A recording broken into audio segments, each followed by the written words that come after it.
Hi, I'm going to read you Animal Farm by George Orwell. George Orwell was an English author. This book was copyrighted in 1946, but it's pretty appropriate now. Some of the writing is a little stilted because it is old, but it's worth listening to, and it's not a very long book. It's just, this is it. This is it. This little skinny book. Yeah. Here we go. Chapter 1. Mr. Jones of the Manor Farm had locked the hen houses for the night, but was too drunk to remember to shut the pop holes. With the ring of light from his lantern dancing from side to side, he lurched across the yard, kicked off his boots at the back door, drew himself a last glass of beer from the barrel in the scullery, and made his way up to the bed where Mrs. Jones was already snoring. As soon as the light in the bedroom went out, there was a stirring and a fluttering all through the farm buildings. Word had gone round during the day that old Major, the prize middle white boar, had had a strange dream on the previous night and wished to communicate it to the other animals. It had been agreed that they should all meet in the big barn as soon as Mr. Jones was safely out of the way. Old Major, so he was always called, though the name under which he had been exhibited was Willingdon Beauty, was so highly regarded on the farm that everyone was quite ready to lose an hour's sleep in order to hear what he had to say. At one end of the big barn, on a sort of raised platform, Major was already ensconced on his bed of straw under a lantern which hung from a beam. He was 12 years old and had lately grown rather stout, but he was still a majestic-looking pig with a wise and benevolent appearance, in spite of the fact that his tusks had never been cut. Before long, the other animals began to arrive and make themselves comfortable after their different fashions. First came the 3 dogs, Bluebell, Jessie, and Pincher, and then the pigs, who settled down on the straw immediately in front of the platform. The hens perched themselves on the windowsills, the pigeons fluttered up to the rafters, the sheep and cows lay down behind the pigs and began to chew the cud. The 2 cart horses, Boxer and Clover, came in together, walking very slowly and setting down their vast hairy hoofs with great care, lest there should be some small animal concealed in the straw. Clover was a stout motherly mare approaching middle life, who had never quite got her figure back after her 4th foal. Who does? Boxer was an enormous beast, nearly 18 hands high and as strong as any 2 ordinary horses put together. A white stripe down his nose gave him a somewhat stupid appearance, and in fact he was not of first-rate intelligence, but he was universally respected for his steadiness of character and tremendous powers of work. After the horses came Muriel, the white goat, and Benjamin the donkey. Benjamin was the oldest animal on the farm and the worst-tempered. He seldom talked, and when he did, it was usually to make some cynical remark. For instance, he would say that God had given him a tail to keep the flies off, but that he would sooner have had no tail and no flies.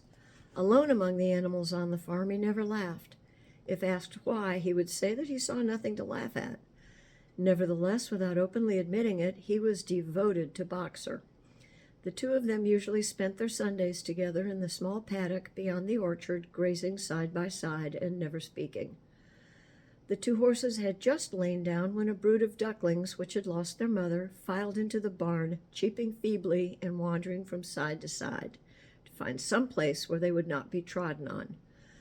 Clover made a sort of wall round them with her great foreleg, and the ducklings settled down inside it and promptly fell asleep. At the last moment, Molly, the foolish pretty white mare, who drew Mr. Jones's cart, came mincing daintily in, chewing at a lump of sugar. She took a place near the front and began flipping her mane around, hoping to draw attention to the red ribbons it was braided with. Last of all came the cat, who looked round as usual for the warmest place, and finally squeezed herself in between Boxer and Clover. There she purred contentedly through Major's speech without listening to a word of what he was saying.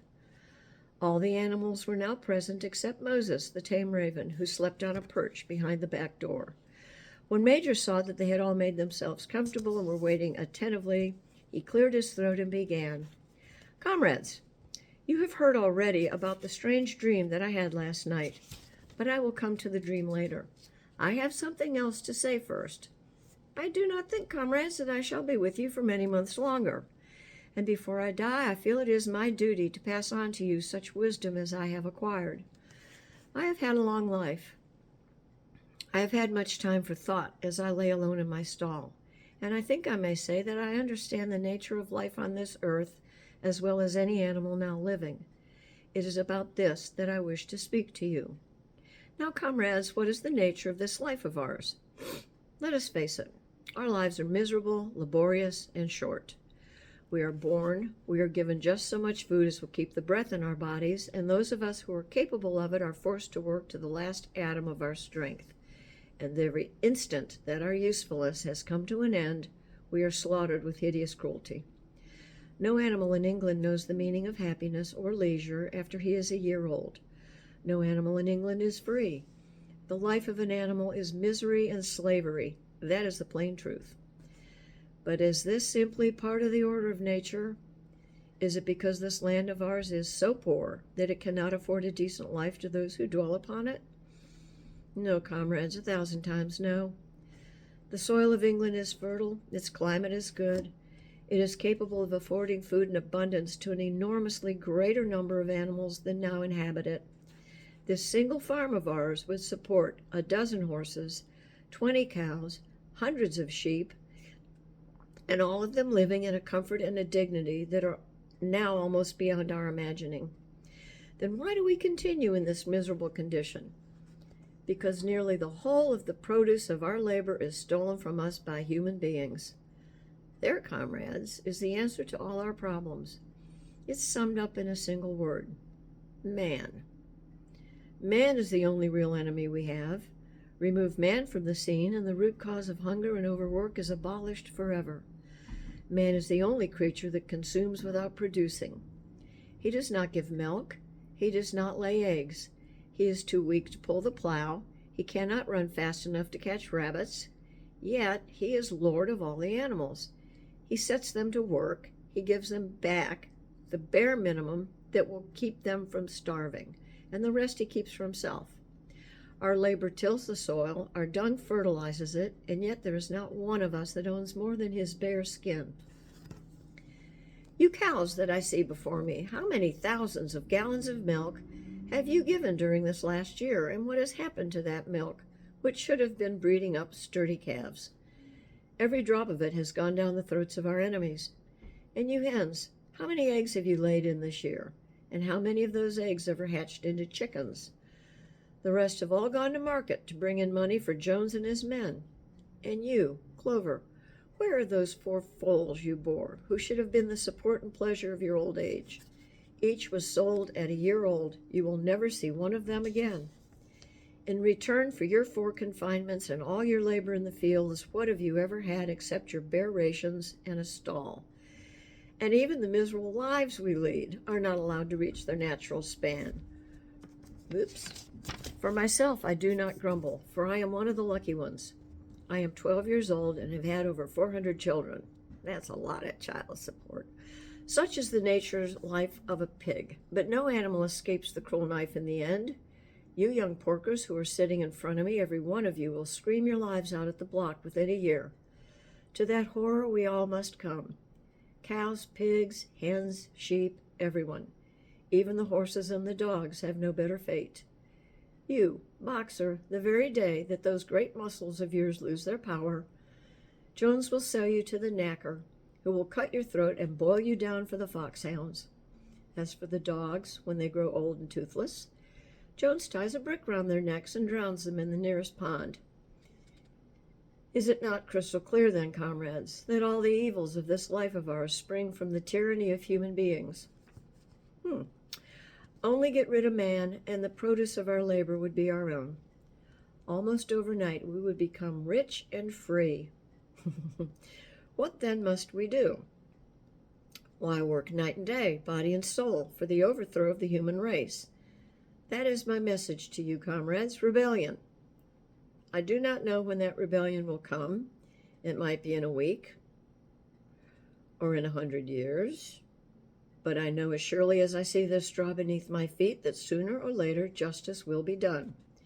Fix your eyes on that, comrades, throughout the short remainder of your lives, And above all, pass on this message of mine to those who come after you, so that future generations shall carry on the struggle until it is victorious. And remember, comrades, your resolution must never falter. No argument must lead you astray. Never listen when they tell you that man and the animals have a common interest, that the prosperity of the one is the prosperity of the others. It is all lies. Man serves the interests of no other creature except himself. And among us animals let there be perfect unity, perfect comradeship in the struggle. All men are enemies. All animals are comrades. At this moment there was a tremendous uproar. While Major was speaking, 4 large rats had crept out of their holes and were sitting on their hindquarters, listening to him. The dogs had suddenly caught sight of them, and it was only by a swift dash for their holes that the rats saved their lives. Major raised his foot for silence. "Comrades," he said, "here is a point that must be settled. The wild creatures, such as rats and rabbits, are they our friends or our enemies? Let us put it to the vote. I propose this question to this meeting. Are rats comrades?" The vote was taken at once, and it was agreed by an overwhelming majority that rats were comrades. There were only 4 dissidents, the 3 dogs and the cat, who was afterwards discovered to have voted on both sides. Major continued, "I have little more to say. I merely repeat, remember always your duty of enmity toward man and all his ways. Whatever goes upon 2 legs is an enemy. Whatever goes upon 4 legs or has wings is a friend. And remember also that in fighting against man, we must not come to resemble him. Even when you have conquered him, do not adopt his vices. No animal must ever live in a house, or sleep in a bed, or wear clothes, or drink alcohol, or smoke tobacco, or touch money, or engage in trade. All the habits of man are evil, and above all, no animal must ever tyrannize over his own kind. Weak or strong, clever or simple, we are all brothers.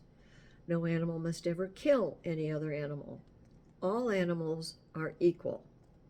And now, comrades, I will tell you about my dream of last night. I cannot describe that dream to you. It was a dream of the earth as it will be when man is vanished. But it reminded me of something that I had long forgotten. Many years ago, when I was a little pig, my mother and the other sows used to sing an old song, of which they only knew the tune and the first 3 words. I had known that tune in my infancy, but it had long passed out of my mind. Last night, however, it came back to me in my dream, and what is more, the words of the song also came back. Words, I am certain, which were sung by the animals of long ago and have been lost to memory for generations. I will sing you that song now, comrades. I am old, and my voice is hoarse, but when I have taught you the tune, you can sing it better for yourselves. It is called Beasts of England. Old Major cleared his throat and began to sing. As he had said, his voice was hoarse, but he sang well enough, and it was a stirring tune, something between Clementine and La Curiacha. The words ran, "Beasts of England, beasts of Ireland, beasts of every land and clime, hearken to my joyful tidings of the golden future time. Soon or late the day is coming, tyrant man shall be o'erthrown, and the fruitful fields of England shall be trod by beasts alone. Rings shall vanish from our noses, and the harness from our back. Bitten spurs shall rust forever, cruel whips no more shall crack. Riches more than mind can picture, wheat and barley, oats and hay, clover, beans, and mangel wurzels shall be ours upon that day. Bright will shine the fields of England, purer shall its waters be, sweeter yet shall blow its breezes on the day that sets us free. For that day we all must labor, though we die before it break. Cows and horses, geese and turkeys, all must toil for freedom's sake. Beasts of England, beasts of Ireland, beasts of every land and clime, hearken well and spread my tidings of the golden future time." The singing of this song threw the animals into the wildest excitement. Almost before Major had reached the end, they had begun singing it for themselves. Even the stupidest of them had already picked up the tune and a few of the words. And as for the clever ones, such as the pigs and dogs, they had the entire song by heart within a few minutes. And then, After a few preliminary tries, the whole farm burst out into Beasts of England in tremendous unison. The cows lowed it, the dogs whined it, the sheep bleated it, the horses whinnied it, the ducks quacked it. They were so delighted with the song that they sang it right through 5 times in succession, and might have continued singing all night had they not been interrupted. Unfortunately, the uproar awoke Mr. Jones, who sprang out of bed, making sure that there was a fox in the yard. He seized the gun, which always stood in a corner of his bedroom, and let fly a charge of No. 6 shot into the darkness. The pellets buried themselves in the wall of the barn, and the meeting broke up hurriedly. Everyone fled to his own sleeping place. The birds jumped onto their perches, the animals settled down in the straw, and the whole farm was asleep in a moment. To be continued.